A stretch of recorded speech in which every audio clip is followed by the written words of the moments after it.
This is AuthorTalk, brought to you by Authorhouse, the leading provider of services to help authors publish, promote, and sell their books. AuthorTalk is produced by TogiNet Radio, on the web at toginet.com. The title of the book, Dawn of the Islamic Literalism, Rise of the Crescent Moon. And the author, Joseph A.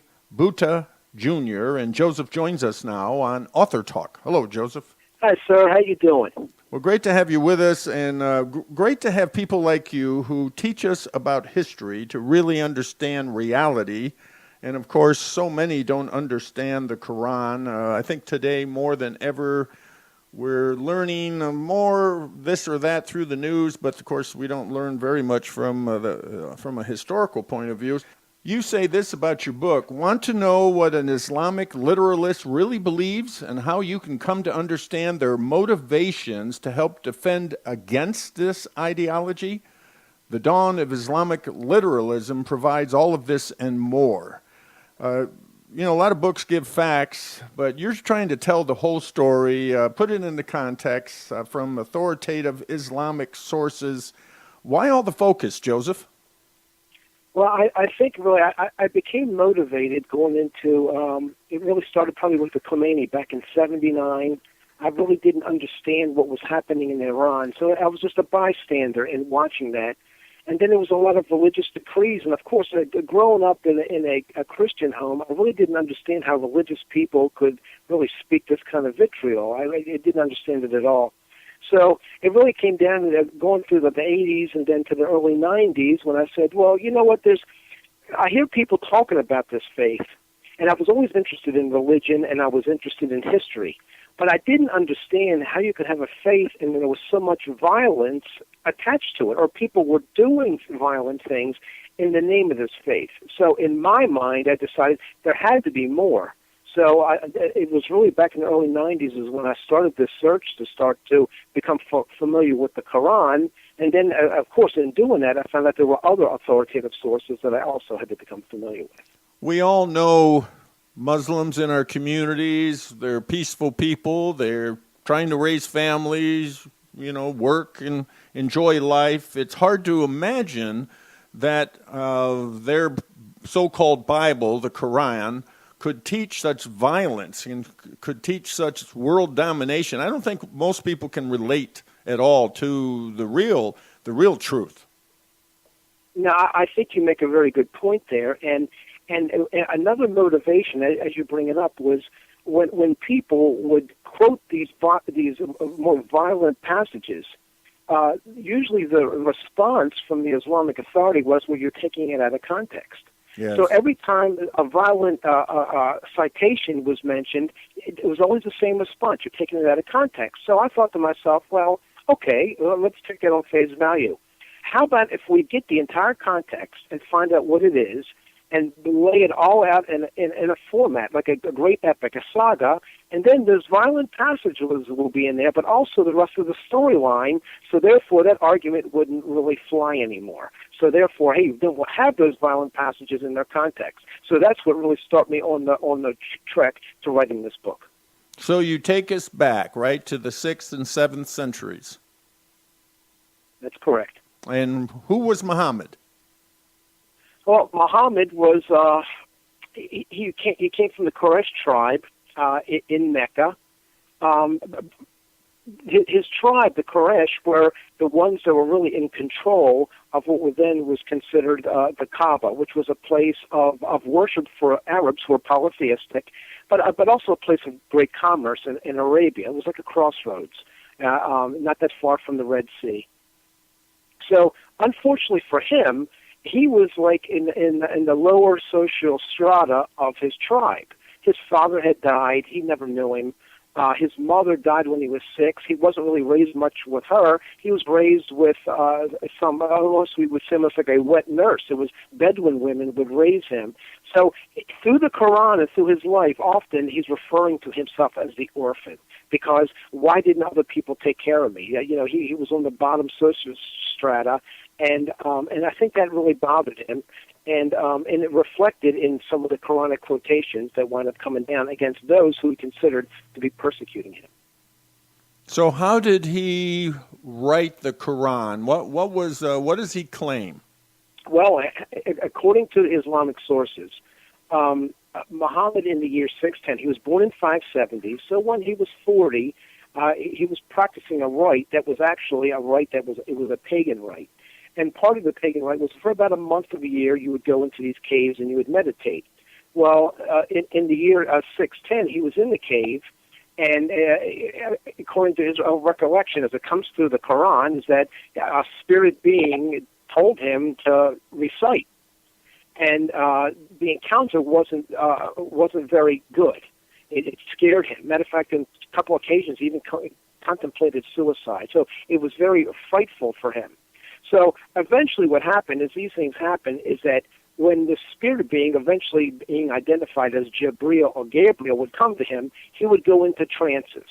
And this is how the Arabs of the day could discern whether revelation was coming or Muhammad was talking of himself, is that when he would go into a trance and speak, there could be some scribe nearby or people remembering what was coming out of Muhammad's mouth. So, oh, this is the revelation coming from Allah through Gabriel into Muhammad when he would go into a trance. When he was just speaking regularly, acting regularly, well, this was part of his sunnah, this was part of his traditions, and what he was speaking about. So it depended upon whether he was in a trance or wasn't in a trance, whether it was revelation or part of his tradition. How did he become so acclaimed as this perfect man, as this leader of the faith? How did all this become so prominent amongst those who, I guess, were looking for a great leader? He was more of an aggressor, wasn't he? I mean, he was a leader of aggression. Well, I would say you have to break the whole period into two sections. The first period known as Mecca or Meccaniya, which was really from 610, the point of his initial revelation, until 622, which was the point when him and his Muslim followers left Mecca for Yathrib, which became known as Medina. So the first 12 years, his whole meaning was he was, okay, well, instead of all these 360 gods at the Kaaba, the one God at the Kaaba known as Allah, this is the main God, because that's how this God had identified himself through Gabriel to him. So in part of taking out the one main God, Allah, he was also deriding the other gods. And this offended his relatives. I mean, he was part of the same clan, tribe in Mecca at that time.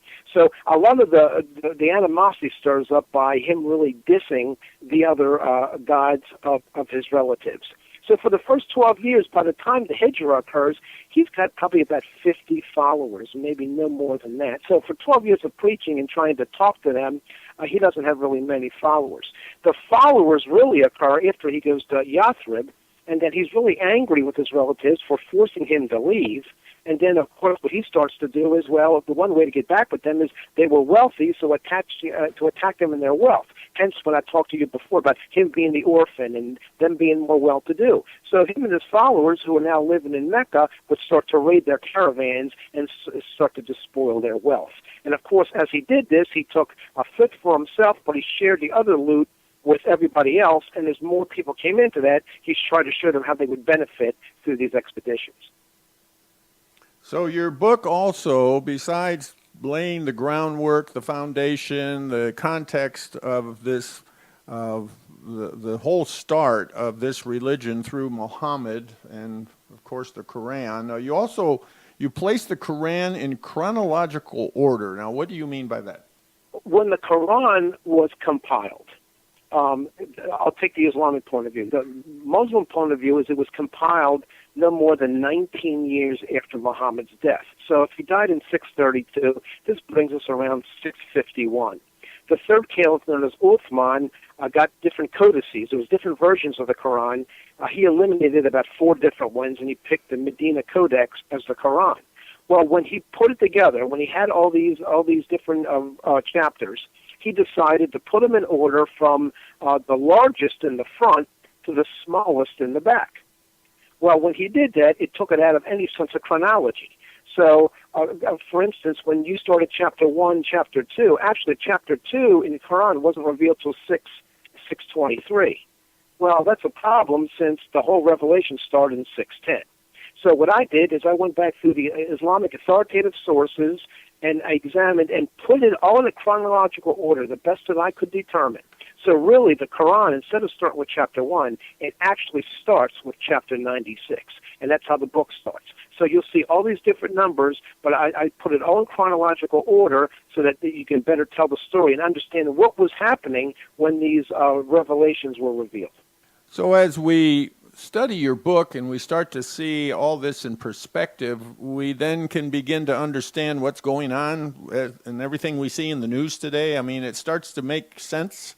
I think once this book is read, and from my point of view, I think it's one of the more important books to read. And of course, and my toot my own horn, yes, but I would say this: it's important because when you read this and you understand that a lot of terrorism in the world wouldn't occur if this material didn't exist. But it's not just the existence of this material. It's then those who read it and believe it to be absolutely true. Hence the literalist interpretation, where the literalists not only read it and say it's true, but then say, not only am I going to read it, but I'm going to apply it. And that's the difference between the fundamentalists and the literalists. The fundamentalists will read it and say it's true, but the literalist wants to apply it. And that's what we see going on today. How many Muslims are there in the world today? What is that? Upwards of now 1.6 billion. 1.6 billion. So if only, what percentage would you say that are the literalists? According to the sources I've been able to investigate, we're looking at anywhere from 10 to 15%. So to put it in perspective, at a 1.6 billion, we're looking at basically the population of the United States, about 300 and some million that really buy into this ideology. So buy into jihad. Yes. Buy into the overthrow of all governments and world domination, everyone either becoming Muslim or, I guess, has to be eliminated if you don't become a Muslim. Isn't that exactly what the Qur'an advocates? Well, actually, no. It's a little bit different. Okay. What the Qur'an advocates is the implementation of Islamic law. Muslims can tolerate Christians and Jews, but they tolerate them in what they call a zimmi status, a second-class status, because in the Christians and Jews who now come under Islamic authority, they can overtax them and help pay for things in the Islamic community. So a lot of parts of Islam's expansion, which will come out in my following book, was overtaxation of the people they conquered to continue to pay for the jihad. In a way, we do it today with our oil money going to the Middle East. Well, that's what finances the jihad. If you look at it, before oil was found in the Middle East, well, when the Ottomans were defeated, it was over. So there's always this need for doing that. So they will tolerate Christians and Jews in a deemed second-class citizenship where they can overtax them. So this is okay. But what they're insisting on, this is all about the implementation of Islamic law and the Sharia. So that's the main source, because once that happens, then demitude and all the other concepts I discussed in my book, then they all come into play. And Sharia law is in direct conflict with Western thought. Absolutely. It's 180 degrees from any kind of American constitutional application, Declaration of Independence, Bill of Rights. People will make all the arguments they want to. But I can assure you, when George Washington and Adams and Jefferson got together, the Quran and any kind of authentic Islamic sources had nothing to do with putting those documents together. And of course, as we hear the treatment, the mistreatment, the overwhelming atrocities even against women is obviously just in direct violation of everything we believe in Western thought, especially as Christians. Absolutely, that's true. I mean, there's a whole form of the International Forum on Human Rights that comes out of the United Nations, and Sharia is very focused on how this is to occur. Actually, it's in Surah 4. You don't have to go too far in the Quran to get to Surah 4, which really deals with women. And some of the treatment of women is it's really eye-opening to Westerners.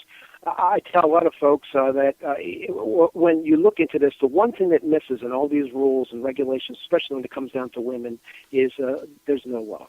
Love is absent. The word love is never used. And, of course, when it comes to women, women have to be loved. And I'm not talking in a physical sense. I'm talking about they're the mothers of children, and you treat them a certain way. They're not just a possession or a property. And is Allah a God of love? Allah has 99 names. There's 99 different attributes that are associated with the Islamic deity Allah, and love is not one of those. It sounds like a god of war. A god of power. Power, okay. Of power. In Christianity, there is a whole sense through Jesus of self-sacrifice, and then when you seem like you're defeated, you rise to great things. When the crucifixion happened, it should have been the end of it, but then it took off. Right. Islam is not formed that way. Islam is formed with, we have decrees, and now we will conquer you, which proves again that Allah is with us, because as we conquer, this proves again that our God is with us. So what keeps it going, even though Islam has had a series of setbacks, the Qur'an and the authoritative sources are still assuring them that you're being tested, but victory will come. We've been listening to Joseph A. Butta, Jr. He is the author of his book, Dawn of Islamic Literalism, Rise of the Crescent Moon. Joseph, tell us how to get your book. Right now, my book, you can get it through on the web. You get it through Barnes & Noble, Amazon.com, or if anybody wants to visit my website, which is joebutta.wordpress, all you have to do is click on the icon, and it will take you right to the publisher, Authorhouse, and you can buy it right from the publisher. And Butta spelled B-U-T-T-A. Joseph, thank you so much for being with us on AuthorTalk. Thank you very much. I really enjoyed the conversation.